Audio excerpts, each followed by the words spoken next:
News మొత్తం మీద BRS party మాజీ ఎంపీ జోగినపల్లి సంతోష్ కుమార్ కేసీఆర్ నివాసం నందినగర్లోని కేసీఆర్ నివాసం నుంచి ఆయన జూబ్లీహిల్స్ పోలీస్ స్టేషన్కు సిట్ విచారణకు ఫోన్ ట్యాపింగ్ కేసులో హాజరయ్యేందుకు కొద్దిసేపు క్రితమే బయలుదేరారు.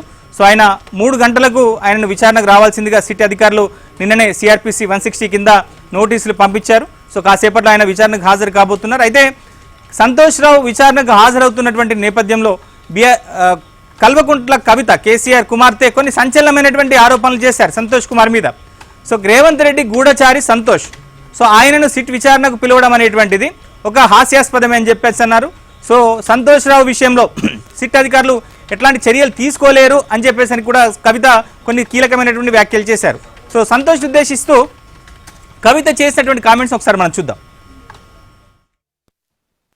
అలా బీఆర్ఎస్ పార్టీ అదేవిధంగా బీఆర్ఎస్ పార్టీ అధ్యక్షులు గౌరవనీయులు ఉద్యమ నాయకులు ఉద్యమకారులకు దూరమైనరంటే, పేద ప్రజలకు దూరమైనరంటే, అమరవీరుల కుటుంబాలకు దూరమైనరంటే, పెద్ద పెద్ద నాయకులు గద్దర్ గారు లాంటి వాళ్ళు గేట్ బయట ఉండే పరిస్థితి వచ్చిందంటే, ఈటెల రాజేందర్ గారు లాంటి వాళ్ళు పార్టీ వీడే పరిస్థితి వచ్చిందంటే, ఈ అన్ని దుర్మార్గాలకు కూడా సెంటర్ పాయింట్ మొదటి దయ్యం ఈ సంతోష్ రావు అనేటటువంటి వ్యక్తి. మరి ఆ సంతోష్ రావు గారిని సిట్ ఇప్పుడు పిలిచిందని చెప్తూ ఉన్నారు ఫోన్ ట్యాపింగ్ విషయంలో. కానీ ఈ ముఖ్యమంత్రి గారు, ఈ గుంపు మేస్త్రి గారు, ఆయనకు ఉండేటటువంటి ప్రధాన గూఢాచారి కూడా ఈ సంతోష్ రావే. ఫామ్ హౌస్లో కేసీఆర్ గారు సగం ఇడ్లీ తిన్నారా, ఫుల్ ఇడ్లీ తిన్నారా అనే ఇన్ఫర్మేషన్ గుంపు మేస్త్రికి ఇచ్చేదే ఈయన. మరి గుంపు మేస్త్రి గారు ఆయన గూఢాచారిని శిక్ష వేస్తాడా లేదా నాకు తెలియదు, నాకైతే నమ్మకం లేదు. సిట్టు పిలవడం వరకు బాగానే ఉంది, తదుపరి చర్యలు ఎట్లుంటాయి అనేటటువంటి అంశాన్ని చూడాలి. అదేవిధంగా మరి బీఆర్ఎస్ పార్టీ కార్యకర్తల నాయకులు కూడా గమనించుకోవాలి.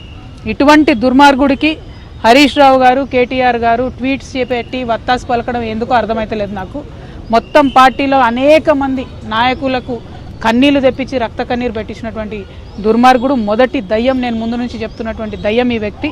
మరి ఈ వ్యక్తి ఇవాళ వచ్చిండంటే చట్టం కరెక్ట్గా తన పని చేస్తే శిక్ష ఖచ్చితంగా పడుతుంది. కానీ గుంపు మేస్త్రి గారు ఈ గూఢాచారిని కాపాడుకుంటాడని చెప్పి నేను అనుకుంటా ఉన్నాను.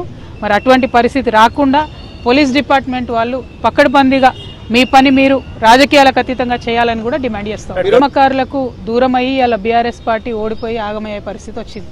మరి ఉద్యమకారులకు ఉద్యమ నేతను దూరం చేసిన పాపం మాత్రం ఈ దయ్యాన్ని వదిలిపెట్టదని నేను అనుకుంటా ఉన్నాను. కానీ మళ్ళీ చెప్తున్నా, నేను గుంపు మేస్త్రి మీద నాకు నమ్మకం లేదు. గుంపు మేస్త్రి గారి గూఢచారి ఆయనను కాపాడుకుంటాడు అనేటటువంటి ఒక భయం అయితే నాకుంది.